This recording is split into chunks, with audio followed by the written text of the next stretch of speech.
bem-vinda ao canal Ermira Cultura. Meu nome é Rosângela Chaves e, ao lado de Rogério Borges, estamos começando mais um programa Dedo de Prosa. E nessa edição nós temos como convidada a pró-reitora adjunta de Extensão e Cultura da UFG, a professora e pesquisadora Flávia Maria Cruvinel. Tudo bem, Rogério? Tudo bem, Flávia? É um prazer tê-la aqui no nosso programa. Oi, Rosângela. Oi, Flávia. Prazer recebê-la aqui na Ermira. Um alô para todo mundo que está acompanhando a gente. Eu que agradeço, Rosângela, Rogério, um prazer imenso. Eu que participei do lançamento da Ermira. Então, para mim, tem uma relação afetiva com a Ermira. É verdade, né? A Flávia está aqui desde o começo aqui da nossa jornada na Ermira, né?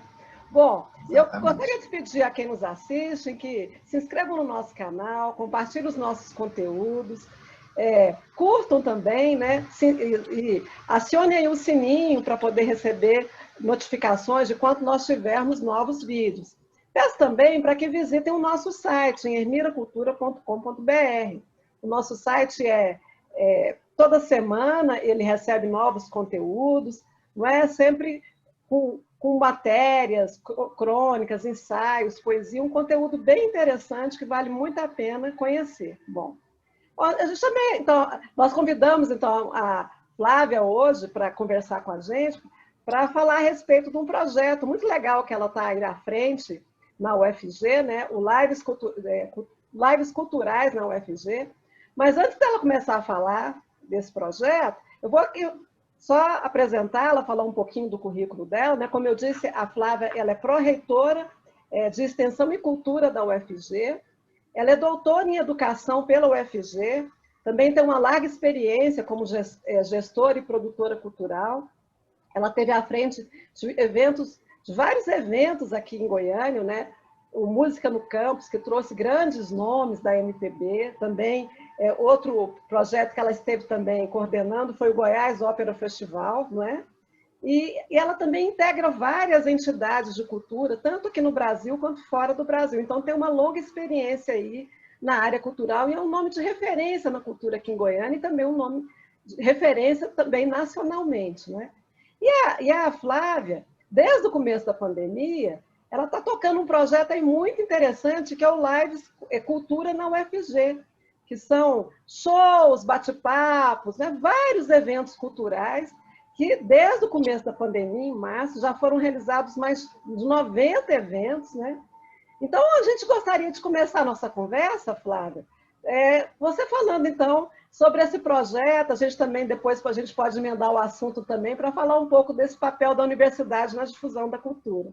Então, mais uma vez, eu agradeço a sua participação aqui. É uma grande alegria tê-la você, né, no nosso programa. Bom, mais uma vez eu que agradeço. Também saúdo, né, o público da Ermira. E dizer assim que o projeto Lives Cultura no UFG, para nós, foi uma surpresa, assim como a pandemia, né? A gente, do Centro Cultural UFG, esse ano, em 2020, faz 10 anos desse novo formato como centro cultural. Para quem conhece, né, o espaço, sabe que ali nos anos 90 ele era o Galpão das Artes, o Quasa ensaiava lá, tinha Goiânia em Cena, era um espaço alternativo, vamos dizer ali, né, do setor universitário, da praça universitária. Então, a partir de 2006, houve a reformulação. Então, em 2010, nós inauguramos enquanto centro cultural. Então, Rosângela e Rogério, a gente tinha... quem me conhece sabe que eu só tiro férias em fevereiro, porque janeiro eu planejo o ano inteiro, porque são programações, o Centro Cultural hoje, ele faz mais de 200 espetáculos por ano. Então, só no teatro, e são mais de 700 ações por ano, porque nós temos exposições, ações educativas, oficinas nas salas de dança. Então, né, é um espaço extremamente ativo. Então, a gente tinha planejado aquela programação dos 10 anos. Inclusive, lançamos a programação e, na terça-feira, segunda-feira, já estávamos com a universidade fechada. Então, foi uma coisa assim, que a gente ficou sem entender, né?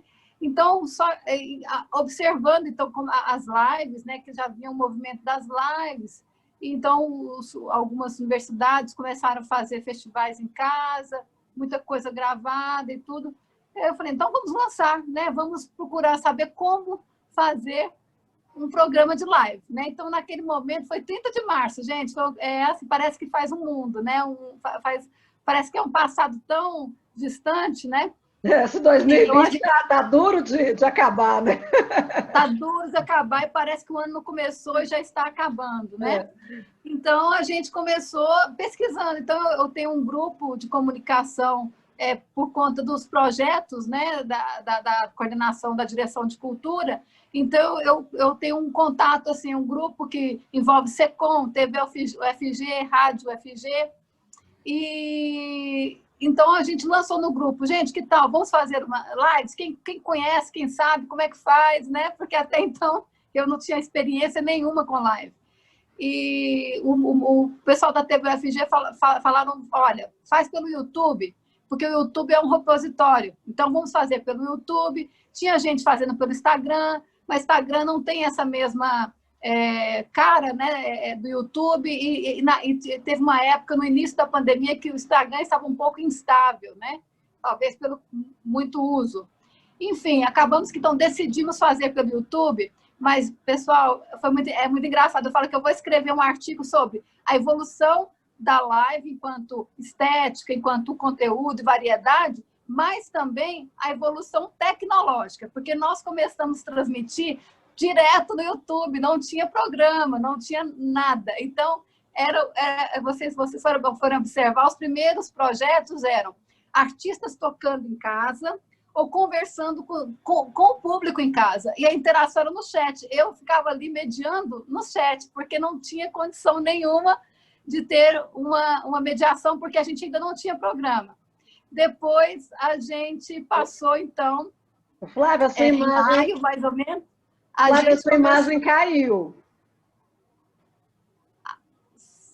E agora? Melhorou? Voltou. Agora voltou. Uhum. Então, a gente, mais ou menos em maio, quer dizer, a gente já começou a ter um outro formato, porque a gente começou a transmitir, depois do Espaço das Profissões, os espetáculos diretamente do Centro Cultural UFG. Então, foi a primeira inovação. Ainda uma tela, mas com 3 câmeras, com mesa de corte e assim, concertos, né, espetáculos, que se modéstia à parte, a equipe técnica do Centro Cultural UFG só dá orgulho.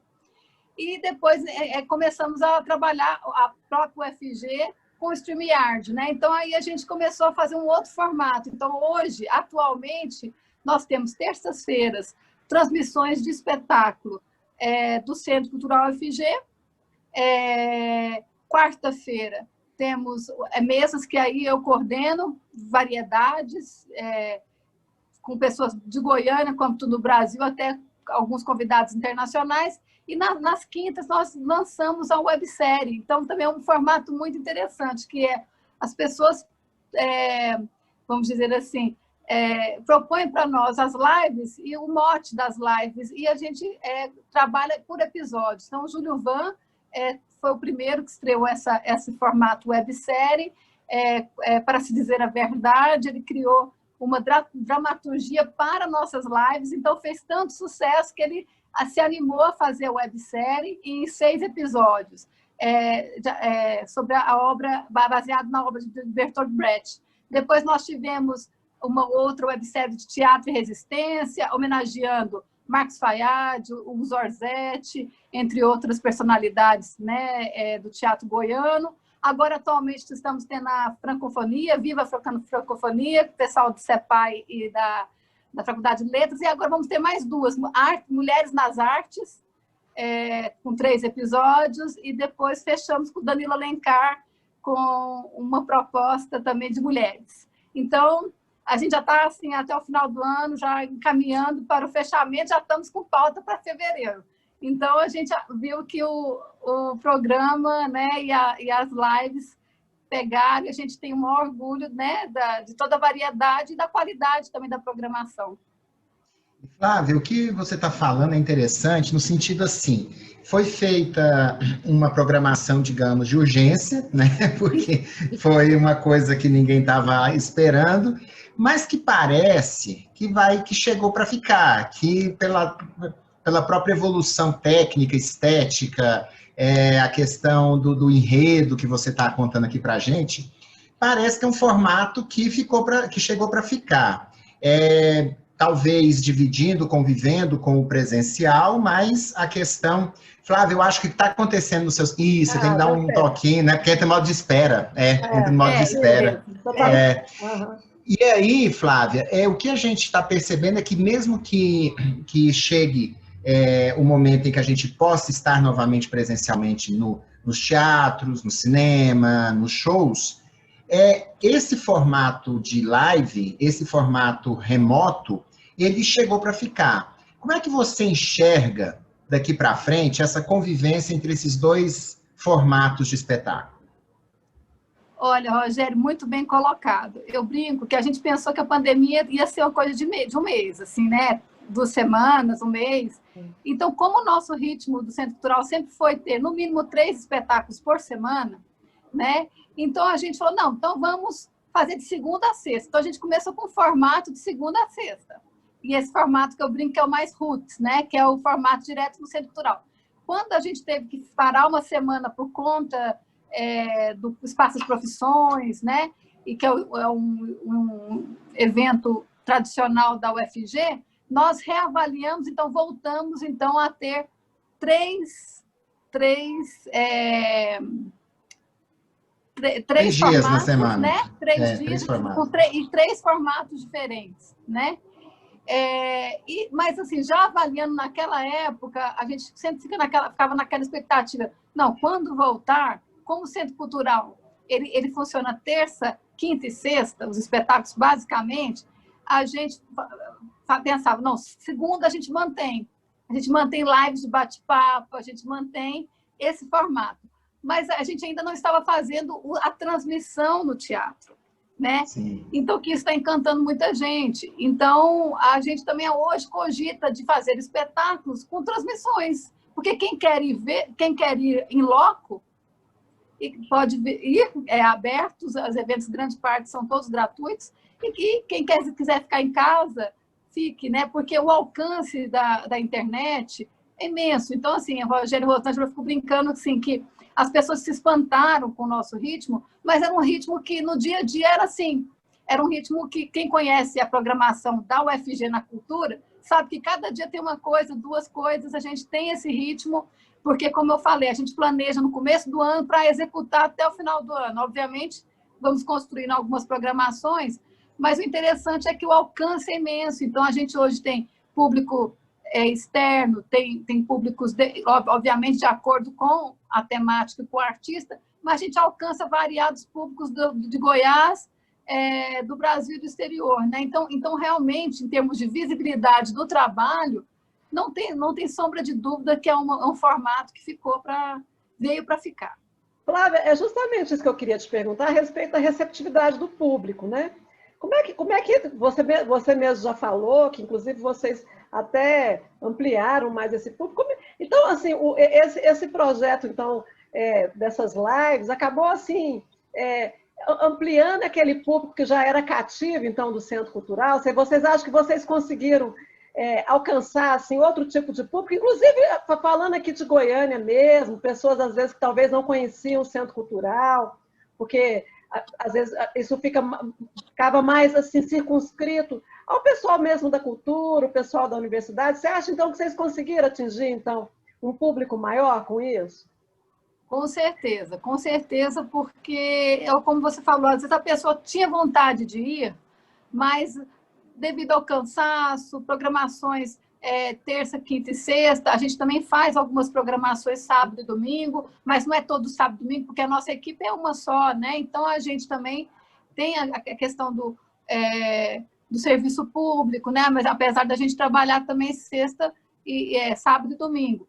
Mas realmente a gente ampliou esse público, e o interessante, Rogério e Rosângela, é que eu percebo que a nossa pauta do Centro Cultural ela é muito concorrida, né? Por conta do espaço, da expertise, da toda a questão da nossa divulgação, a questão do trato com o artista, com o público, né? Porque eu falo assim, olha, a universidade, o papel dela é disponibilizar esse equipamento cultural de excelência, uma equipe eficiente, então, e entregar, tanto para o artista quanto para o público, para a sociedade, o melhor serviço possível. Porque a gente, devido também a esse movimento, muitas pessoas achavam que a gente teria que ser o Estado, teria que remunerar as pessoas.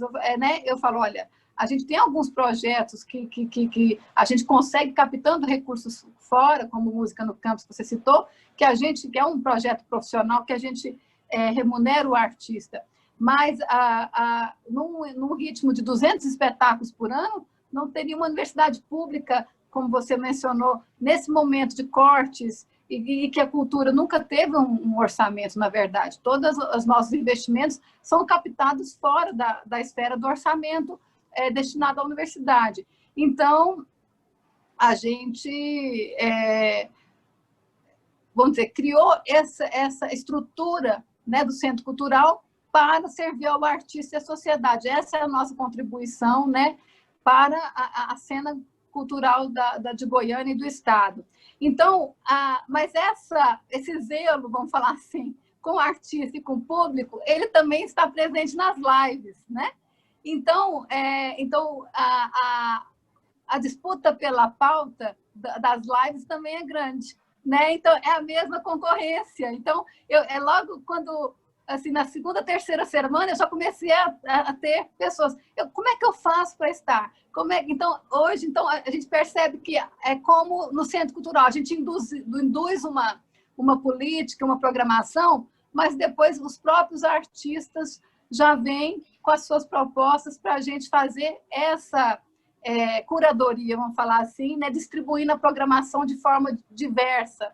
Então, nas lives também é assim. Então, eu fico muito feliz porque realmente a gente tem conseguido, então, mostrar a diversidade cultural, né? Não só de Goiás, mas a diversidade cultural brasileira, mas, sobretudo, de Goiás. E, ao mesmo tempo, também, nós temos aí, se vocês forem ver lives como do Marcos Lontra, com o Aguinaldo Coelho, lives sobre o filme da Dona Belkis, lives, ontem, né, tivemos um live sobre Elis Regina, uma live, quarta-feira agora, super comentada. Então, tivemos vários momentos muito emocionantes e que hoje é documento histórico, né? Então, se você pensar que as lives já é documento histórico, né? Mas ela vai se tornar o documento dessa época. E a gente também então aproveita para homenagear as pessoas, né? Então, por exemplo, a websérie do Teatro Goiano, a gente chamou pessoas para falar do trabalho do Gus Orzetti, o trabalho do Marcos Fayad. A gente traz as mulheres, vão trazer Selma Parreira, Cissa Fittipaldi, Rosa Berardo. Então, pessoas que precisam, obviamente, já tem todos os reconhecimentos e tudo, mas é bom sempre ter um registro de uma opinião, né? de um olhar naquele momento. Então, eu estou vendo também esse momento como aí o meu olhar de pesquisadora, né? Que trabalha com história social e tudo. Eu falo, olha, nós também vamos ter um material muito bacana para a gente avaliar e analisar. Flávia, você estava comentando, né, de como isso tem atraído não só os artistas, mas aumentado o público. E é interessante, o Brasil é um país muito maluco, né? O Brasil, ele tem, ao mesmo tempo, uma riqueza cultural imensa e um boicote absurdo a essa mesma riqueza. A gente está tendo agora, por exemplo, a questão da Lei Aldir Blanc, que nós estamos no 7º mês da pandemia e ainda esse dinheiro não chegou aos artistas. Quer dizer, precisou de uma luta imensa no Congresso, houve a liberação, mas isso ainda causa um espanto, uma burocracia imensa para que esse dinheiro chegue até a ponta que precisa. Então, os artistas estão se virando. Eles não ficaram 7 meses sem comer, sem beber, sem morar, sem se vestir, né? E o que é maluco é que mesmo com esse cenário de absoluto desprezo por quem faz a arte no Brasil, a arte no Brasil é extremamente demandada pelo público nesse momento de pandemia, que todo mundo quer ver a live, todo mundo quer assistir, mas pouca gente se preocupa como essas pessoas estão se sustentando. E é maluco isso, assim, você, claro, com artistas reconhecidos, que têm algum tipo de reserva, que têm um ganho fora dos shows, né? Isso não chega a ser um problema para aquele artista, mas é um problema para o entorno desse artista, para os músicos que tocam com ele, para o pessoal da cenografia, para o pessoal do transporte dos equipamentos, tudo isso. Quer dizer, porque a cadeia artística ela é muito grande.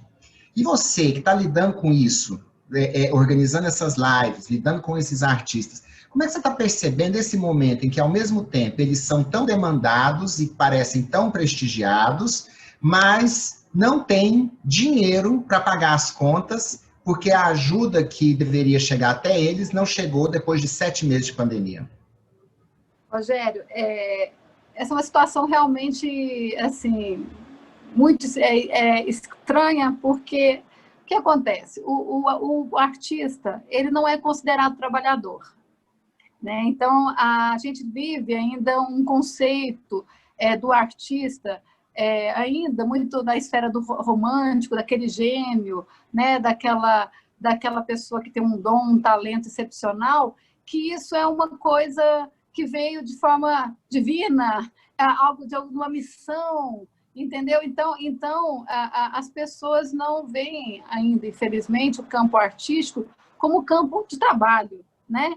Então, eu acho que é uma visão de mundo que precisa ser mudada. E isso eu trabalho muito com os meus alunos na faculdade, né? Porque também parte disso é um discurso dos artistas também, muitas vezes, né, que se coloca num lugar que está acima da sociedade, vou falar assim, está num patamar diferenciado por ser artista. Obviamente, cada profissão tem a sua beleza e sua importância. Mas, obviamente, a gente percebe que todos os setores ligados às humanidades, ao pensamento, à crítica, são atacados, né? E são desvalorizados, sobretudo a arte, porque a arte ela é crítica por si só, né? Ela tem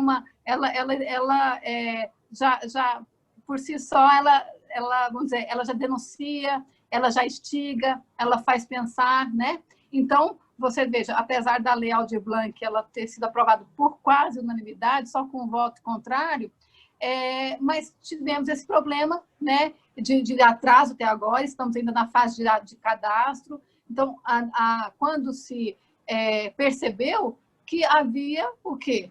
Não havia um mapeamento dos artistas no Brasil, né? Então, a gente vive um momento de uma ruptura, né, de políticas públicas, que infelizmente são políticas de gestão e não são políticas de Estado. Então, o Ministério da Cultura, desde 85, ele já foi extinto 5 vezes. Né? Hoje, atualmente, nós não temos Ministério da Cultura. Então, fica muito difícil, né, ter essa valorização. Mas o interessante porque está aí, né, a desvalorização primeira foi exatamente extinguir nesse governo o próprio Ministério da Cultura. Então, já se mostra desde o começo que cultura não é prioridade, né? Mas o que eu acho interessante é que o legado do Programa Cultura Viva, que é base da Lei Rouanet, o legado da era Juca Gil, que mobilizou os setores, né, culturais em variados seminários Cidadão 2000, as câmaras setoriais, os próprios pontos de cultura, e toda aquela questão das conferências estaduais, nacionais, até o plano nacional. Então, essas pessoas, Rogério e Rosângela, que entraram e falaram, vamos mobilizar pela Lei Aldir Blanc. Então, a gente tem falado muito isso nessas rodas, porque essa malha, apesar do pouco investimento, que foi quase 13 anos, vamos falar assim, 12, 13 anos, de investimento, sobretudo no início, né, do primeiro e segundo governo do Lula, criou uma estrutura. Então, a gente tem uma rede hoje de cultura, né? Uma rede, os pontos, as universidades, né? Então, a gente, enquanto universidade, eu acredito que a universidade é um ponto, é uma plataforma cultural, porque nós temos também pessoas estáveis, temos técnicos, professores, estudantes, o entorno, e temos equipamentos culturais. Então, nós podemos fazer muito também, também intervindo nessa realidade. É o que também nós estamos fazendo nesse momento, né? Então, hoje temos um fórum de cultura, o ForCult, que também já discute a centralidade da cultura dentro das instituições de ensino superior, né? Sobretudo das públicas. Então, reivindicando, inclusive, um status maior para a cultura, vamos falar assim, né? Então, esse movimento já tá acontecendo também na esfera universitária. Mas, em relação à lei, então, a morosidade se deu por isso, porque não tínhamos mapa, não tínhamos... O site que nós tínhamos, mapas culturais, estava há 5 anos parado, né? O mapa de 2013, eles preferiram resgatar o mapa, então teve todo um processo de organização de programadores, inclusive a UFG, nesse ponto, ela cedeu o programador que criou, que acabou né, desenvolvendo a customização de Goiás, e nós temos agora um próximo programador que é nosso, que está trabalhando com a equipe da Secult, né? Então, a gente nota que tudo isso é uma falta de política de cultura, né? E as coisas que são feitas vamos dizer assim, de forma não longevas, né? São iniciativas que logo vão ser destruídas, né? Então, infelizmente, a gente precisa trabalhar como, vamos dizer assim, política de Estado, e não é só na cultura, é em todas as áreas, a gente tem visto aí, né? Você falou nessa rede de cultura, bom, a gente sabe que você, como eu até li aqui no seu currículo, no começo do programa, né, que você tem uma longa experiência como gestora, como produtora cultural, e também você também já participa de várias entidades, né, e também já teve assento aí nos organismos, né, para discutir políticas públicas, né, da cultura. É uma pessoa, quer dizer, que sempre esteve muito atenta, né, a esse processo. Bom, aí você falou dessa rede cultural, e a gente sabe que nesse momento, um momento muito ruim assim, no Brasil, como o próprio Rogério mencionou, de ataques à cultura e também de ataques à universidade, né? Então, nesse sentido, você falou nessa rede de cultura, e com relação às universidades, está tendo também algum movimento que seja assim, organizado, coordenado entre as universidades, no sentido dessas iniciativas culturais, de fazer uma rede entre as universidades? Como é que isso está ocorrendo? Está ocorrendo neste momento, Rosângela. Então, desde 2018, o professor Edivar, com os reitores das 6, na época só tinha 4 instituições públicas de ensino superior, criaram variados GTs. E o GT de Cultura, ele se desdobrou na rede de cultura IPSGOL. Então, desde o começo desse ano, então a gente ficou o ano passado todinho fazendo reuniões quinzenais, nos visitando nos nossos eventos e conhecendo a estrutura, sobretudo no interior. Então, eu viajei para Jataí, fui para Séries, né? O pessoal veio para a UFG, para a gente conhecer Goiás, né? Mas Goiás eu já conhecia a estrutura. Então, a gente, exatamente por conta desse pensamento que as universidades, elas têm estrutura física, têm inteligência, né? Tem pessoas, então a gente precisa, e nós já trabalhamos muito pela sociedade, mas por que não nos juntar para nos fortalecer, né? E otimizar nossos esforços, fortalecer nossos esforços. Então, a semana que vem, dia 16 de outubro, nós vamos lançar oficialmente a Caravana Cultural, que é um primeiro projeto dessa rede, e já lançar oficialmente o site e a rede. Então, o que nós vamos ter nessa caravana cultural? Exatamente o que nós estamos abordando aqui. Então, nós vamos falar sobre Lei Rouanet, vamos levar os secretários daqui, secretários de fora, vamos ter uma roda de conversa com os raizeiros, vamos ter um fórum de cultura falando do papel da cultura na sociedade, qual que é o papel da cultura, né, neste momento. Então, em cada final de semana, nós vamos ter 4 sábados aí de mesas e rodas e oficinas, e todo sábado e toda sexta nós vamos fazer uma edição especial do Lives Cultura no UFG. Então, no dia 16, nós vamos ter o Brasil em Trio, depois vamos ter o Francisco Affe, Felipe Balós, o Bruno Rejan Trio, e fechando com o Júlio Lemos e Alessandro Brogomaneiro. Mas qual que é a nossa ideia? Primeiro, porque esse projeto já estava escrito quando teve a pandemia, ele ia ser presencial, seria uma caravana mesmo, que a gente chegaria na cidade, que nem aquele saltimbanco, sabe? Chegaria numa cidade e abriria as malas, abriria as coisas, e a gente interferiria ali naquele momento, a gente pensando em, pelas universidades, as ações continuarem, né? Então, com a pandemia isso não foi possível, mas a gente buscou fôlego e vamos fazer, então, essa caravana de forma virtual. Mas essa rede, ela existe, Rosângela, em Goiás, inclusive ela é uma das pioneiras no Brasil, que estão trabalhando a 6 instituições de ensino superior. Então, o FG, o FCAT, o FJ, o IFG, o IF Goiano e o EG, né?